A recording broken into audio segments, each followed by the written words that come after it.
Now, when you look at the Atlantic slave trade, sub-Saharan slave trade, you get a clear understanding of history. But see, you have people that will make statements who haven't looked at the the history in the slave trade, because people got history of the Egyptians and all of the dynasties that they had, and all kind of details about one pharaoh and this pharaoh and that pharaoh. But when it comes to bondman and bondwoman, slave man and slave woman being sold to another nation with documentation, like you selling cattle, like you selling shoes, they don't got but one situation throughout history. So let's go through this thing. I'm not gonna make this long.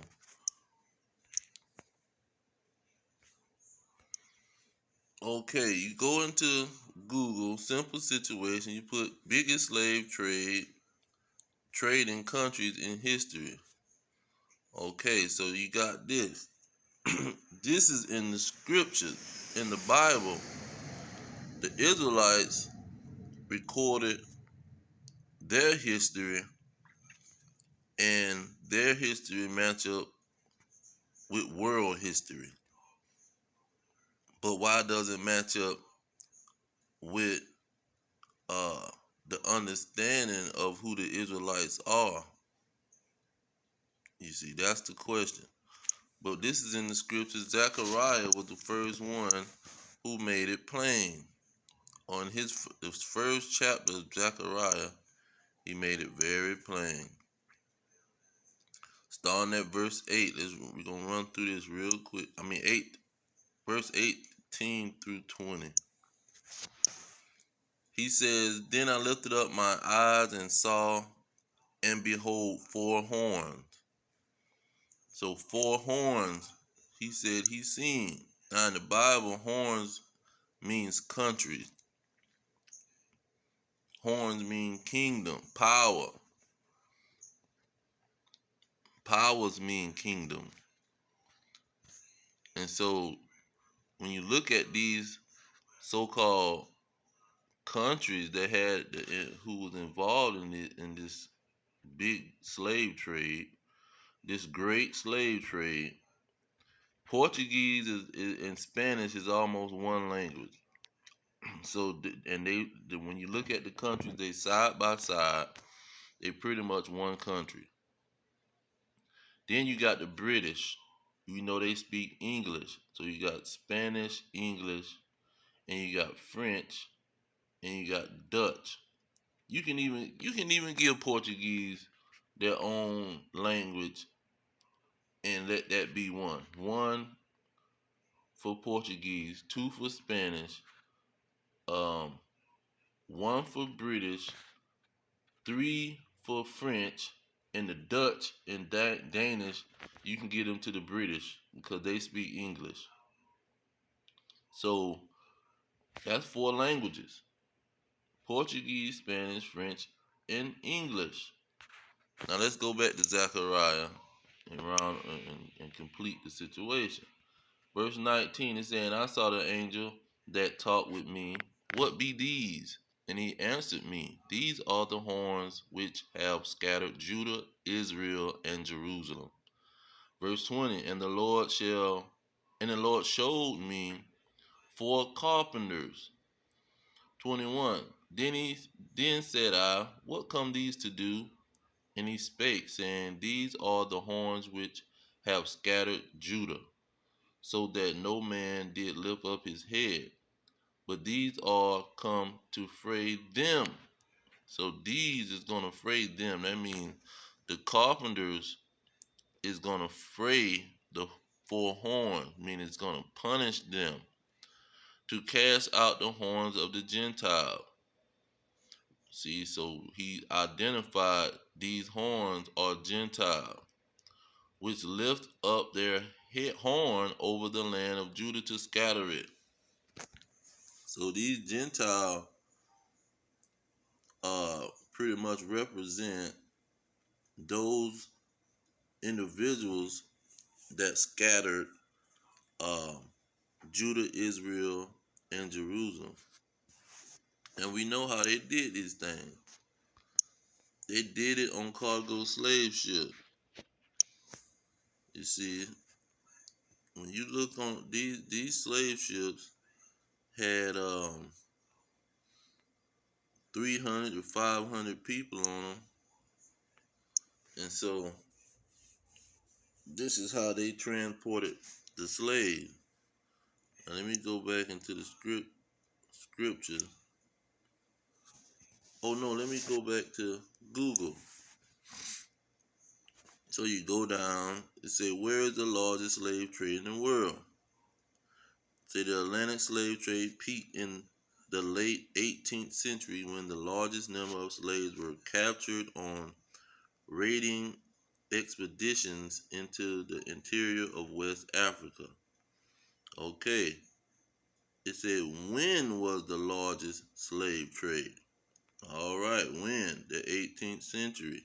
The largest numbers of enslaved people were taken to the Americas during the 18th century, when, according to historians, estimates nearly three-fifths of the total volume of the transatlantic slave trade took place.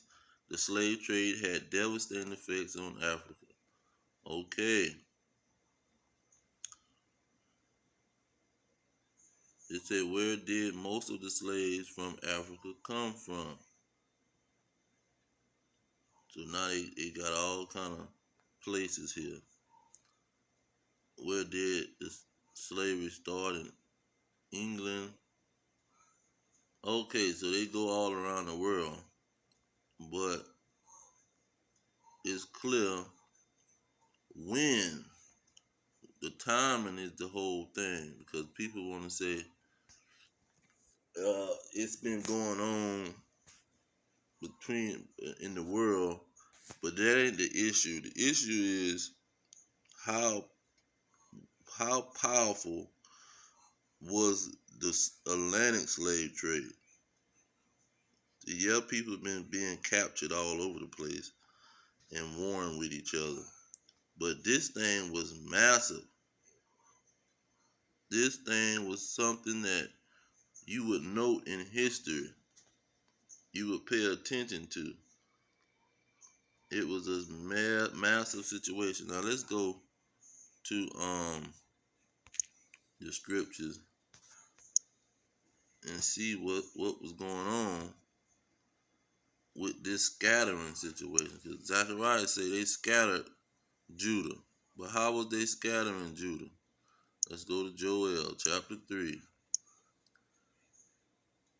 It says, verse 1, that he will bring back shall bring again the captivity of Judah. What does he mean he shall bring again? Now verse 2 talks about the scattering. It said he gonna gather all nations and plead with them for my people and my heritage Israel, whom they scattered among the nations. Okay, they scattered the people. How was the scattering going down? Verse 3 said they have cast lots for my people. They have given a boy for a harlot and sold a girl for wine that they might drink. Now we can go in Google and see how all of the slaves they made the rum, they created the rum and the wine, and the whole industry of wine and liquor was uh, created on the backs of the slaves and with the transatlantic slave trade. Okay, so then you go to verse 4. It say, ye, and what have you to do with me, O Tyre and Zidon, and all the coast of Palestine? So it names three individuals, three separate nations in this so-called situation. And it say these three individuals in verse 6, it say the children of Judah and the children of Jerusalem have ye sold unto the Grecians. So these three individuals sold the Israelites to the Grecians. And we know who the Grecians are. The Grecians are the Greeks who had a kingdom, and they got pictures of them. There was a so-called white man. And so you go to Amos. What was Amos talking about? Oh, Gaza, the Palestine, Tyrese. That's what uh, Joel was talking about. Tyre and Zidon, the so-called African, or the Hamites, and the Palestine, Gaza Arabs, the transatlantic slave trade and the sub-Saharan slave trade. Verse 11 talks about who they were sold to, the Edomites. And during that slave trade, look at what was going on. It wasn't like any other slave trade, the treatment of the people. Verse 11, it says, thus says the Lord, for 3 transgressions of Edom, and for 4 I will not turn away the punishment thereof, because he did pursue his brother with the sword, and did cast off all pity, and his anger did tear perpetually, and he kept his wrath forever. See, he had a forever hatred. After he even got the people and subdued them, he had a forever hatred. See, he would kill them for small reasons, torture them, work them pretty much to death. And so this is a clear mirror of what happened during the transatlantic slave trade. Now, if this is the greatest time in history where people are being sold to each other, for some reason these people in the world don't understand that God would have documented this in prophecy. That would have been a major time in prophecy. He could tell you about the Babylonians who was conquered by the Persians while they was having a small party.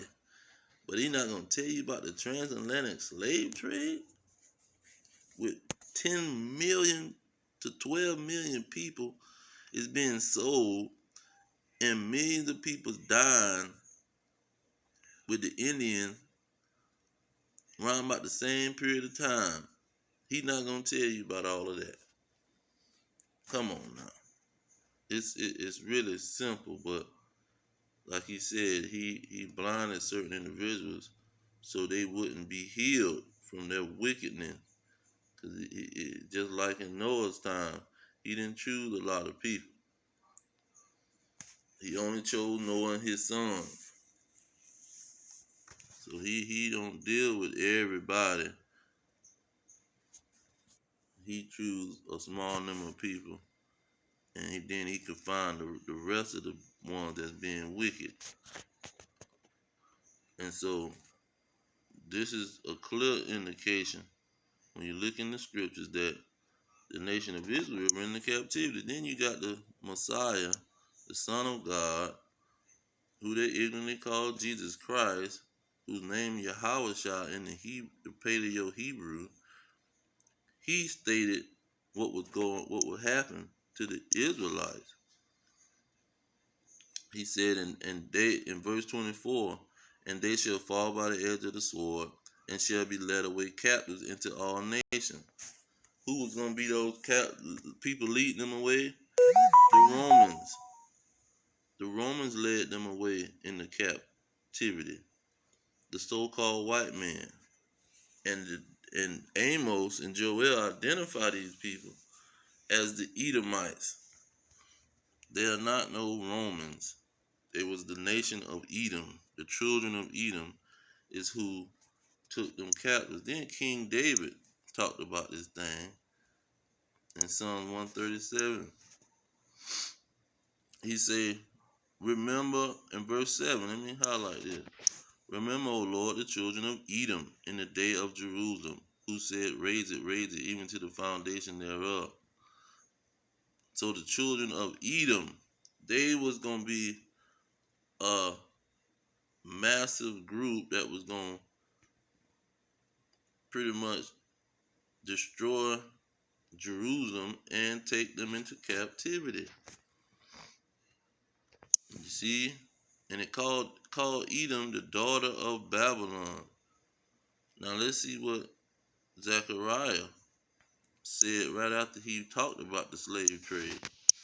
In the 2nd chapter, he identified what would be going on. He said, deliver thyself, O Zion, that dwell with the daughter of Babylon. So he even showed that these was Edomites that was selling the Israelites, because he said they dwelt with the daughter of Babylon. Here, the children of Edom in verse 8, O daughter of Babylon. So it's a clear indication that these so-called white people is Edomites, and they got a false identity, and those are the people that pretty much facilitated the slave trade, because they was casting lots for God's people to sell them for wine, rum, and all these things. Rum and sugar was some of the main commodities that was being sold worldwide. And the slaves was the ones doing all the work. You can go back to Zechariah.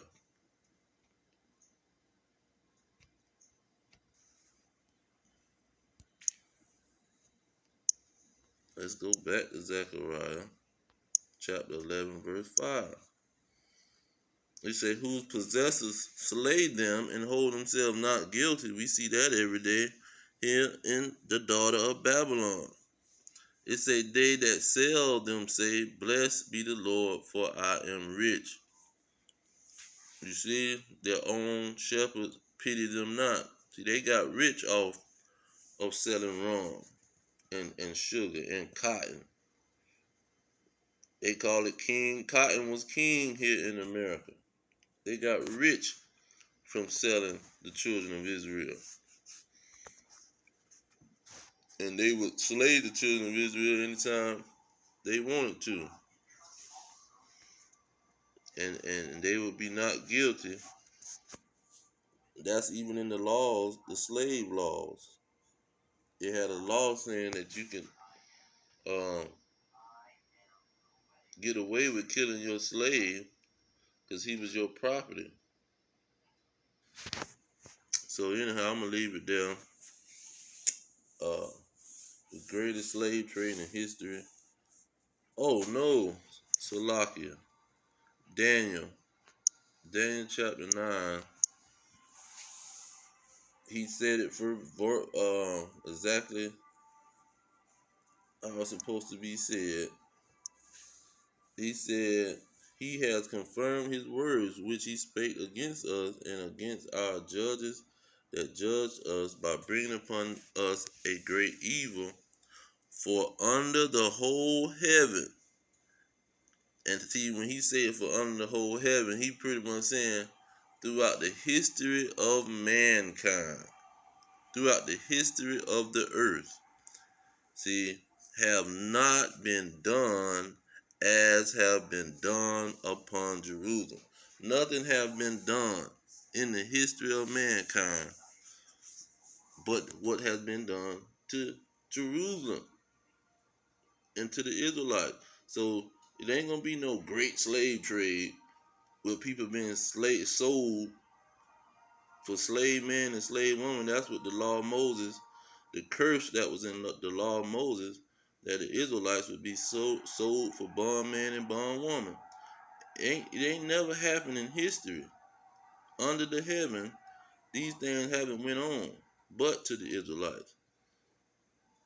See, it haven't been done to nobody else. Because people want to say, oh, it's been people been going into slavery. No, nothing equals the Atlantic slave trade in the from 1500 to 1800. You can't find it. It's not in history.